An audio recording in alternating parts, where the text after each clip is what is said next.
আমি আজকে একাত্মতা ঘোষণা করছি এই কারণে, আমি আমার সন্তানের হত্যার বিচার চাই। আমি বিচার চাই, আমি বিচার চাই। এই বিচার আপনাদের নিশ্চিত করতেই হবে। আমার সব সন্তানের কাছে আমার অনুরোধ, আপনারা আমার সন্তানের হত্যার বিচার করুন। কারণ হাদির শেষ ইচ্ছা ছিল যদি মৃত্যু হয় তবু যেন আমার মৃত্যু বিচার হয়। আমি এই বিচার চাই। ইনসাফের বাংলাদেশ চাইলে যদি মৃত্যুবরণ করতে হয়, আর কত রক্ত দেবে আমাদের সন্তানেরা?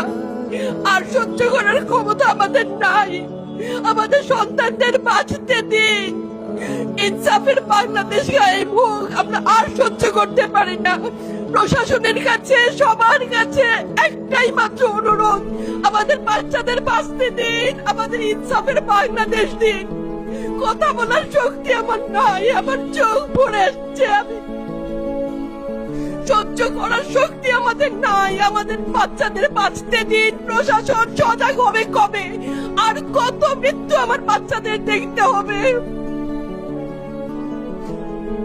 আমি কথা বলতে পারছি না। আপনারা সবাই আমার বাচ্চা হাদির জন্য দোয়া করবেন, আমাদের বাচ্চাদের জন্য দোয়া করবেন, আর ইনসাফের বাংলাদেশ যেন কায়েম হয় সেজন্য দোয়া করবেন। আসসালামু আলাইকুম।